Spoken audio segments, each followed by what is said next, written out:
Hey everybody, it's Randy from Cummings and Company Realtors with the special edition, team leader edition of Yay or No Way. So everybody wants a deal, yay. Um, but everybody doesn't want a crappy house, nay, with their deal. So today we're going to talk about like the difference between a great deal and a not so great deal, and how we calculate that. So you as the buyer, you have to feel comfortable with your home. You have to like your home. You have to want to live in the neighborhood that your home is in, and you have to be happy with the amenities in your home. That's definitely a yay. Okay, so you have to not compromise on those things. You have to make sure that you're getting those things. Those things are actually way more important than whether you spend $292 or $290 on your home. Don't get hung up on that. The couple of dollars extra or less or whatever that you'll spend each month can't compare to years and years of happiness in your home. It is an investment, yes. We're going to make sure that you get a great deal on your investment, yes. But all in all, first and foremost, it is your home. So let's remember that.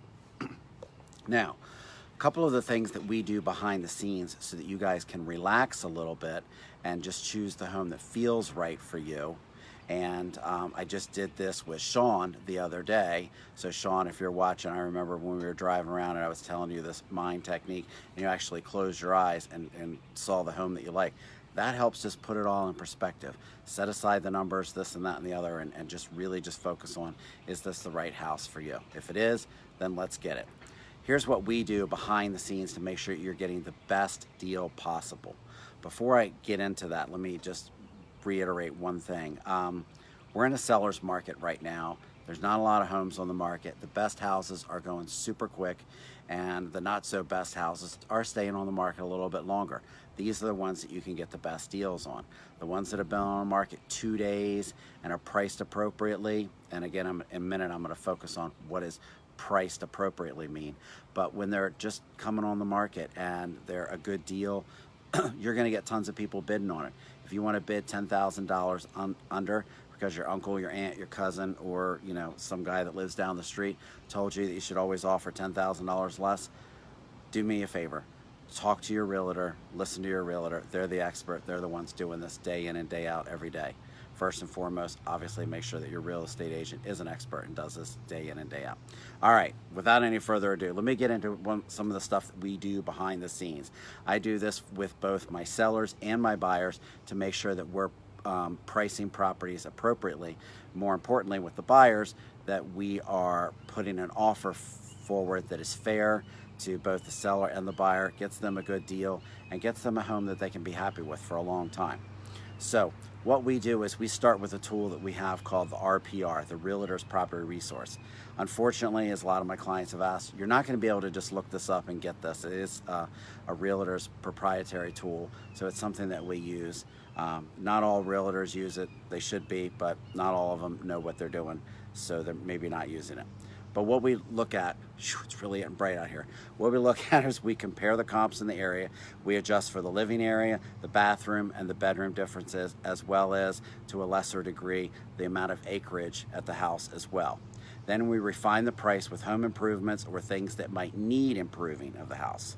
Then we'll further refine the value with market conditions, neighborhood conditions, home conditions, okay? Then we'll revise this value. Okay, then we're going to revisit the neighborhood comps to make sure that our new estimate is realistic for the direction of the market and the season that we're in. Next thing we're going to look at is a really cool tool that I love, and I love describing it as well because people are always like, what the heck are you talking about? It's a heat map. We've all seen weather charts where the clouds are coming over, and like the dark green means that it's going to be rain, and the light green means that it's just going to pass over as clouds, and all the different colors and stuff like that. Well, we actually have graphs like that in real estate as well. Our heat graphs are basically red, white, and blue. Red, dark red, meaning that this property is not poised to increase in value any faster or even as well as average. White being average, and then dark blue meaning that this property is poised to increase in value a lot faster than average. So what we want to do is we definitely want to be in the white or the blue. We want to avoid the red as much as possible because it's not going to be a good long-term investment for you. A couple other things that we look at that a little bit behind the scenes when we're looking to place an offer is we look how long have they owned the home. If they only owned the home for a couple of years and they bought roughly what they're selling it for, they're probably not going to. I'm not wearing suntan lotion, Kim. I should be wearing a hat probably, but we look at how long they've owned the home and how motivated they might be to sell it for less. How much did they pay for it? Are there any recent refinances? And how much do they still owe? All of these things are really important. Also, another thing that speaks to their motivation is it packed up? Is it empty? Are there boxes sitting everywhere? Is it a wreck? All of those things speak to their motivation. The other thing that we look at is their rate of reduction. If it's been on the market for a little while, how rapidly have they been reducing the price? If they started out 6 months ago at $270 and they're still at $270, that does not speak for a high level of motivation. But if in the same scenario, if they started out at $270 and now they're down to $230, there's either something probably wrong with the home or they are highly motivated. So why not come in at $210? Is the home staged well? Is it lived in? Are they packing? And there's a little bee that came to visit me on my computer. Go away, bee. Springtime. Sorry about that, everybody. Another thing that we need to consider when we're placing our offer, thank you, Klaus, for ducking the sun back for a minute, is are we asking for closing costs with our offer? When you're asking for closing costs, keep in mind the seller is looking at as a reduction of price.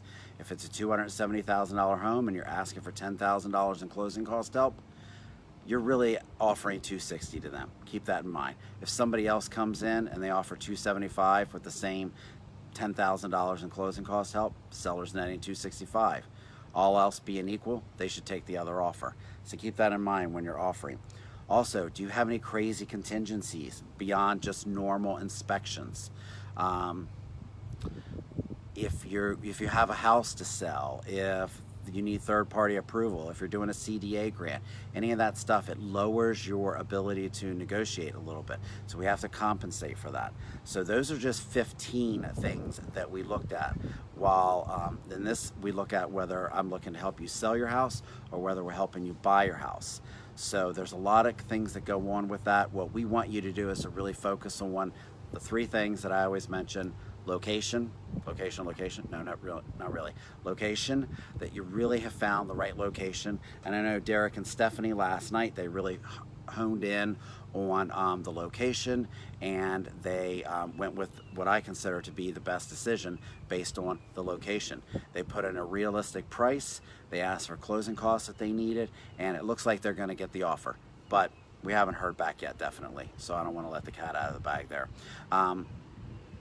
In addition, after location, you got to get the right size. I don't want you buying and selling a house every 2 years unless you're an investor, okay, and you know what you're doing. If you're buying and selling a house every 2 years, you're going to make me rich and make you poor. That's not my goal. My goal is to get you into a house to make you happy so you'll tell all of your friends and family about us and everything.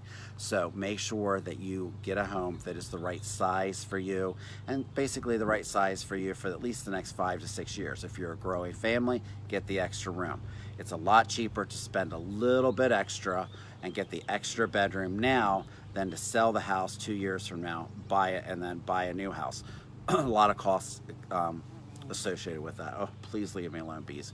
And then the third thing is everything else on your list. Most everything else, as Matt, one of my clients, so wisely pointed out, you can change the carpet, you can change the paint, you can change the countertops. There's a lot of the stuff that can be changed. You probably don't want to go in and change every single thing, but if it's just one or two things like that, you can go in and change that stuff, get a really good deal on the house, and then move into a house and make the changes, as you see fit. So really focus in on those three things. Don't sacrifice number one for number three. Don't get the home with the brand new kitchen and stainless steel appliances and all that stuff in an area that you don't want to live. It's not going to be a deal. It's not going to make you long-term happy. When we meet with you in the beginning, our job is to find out what you really want before you get biased by all the houses that you'll see.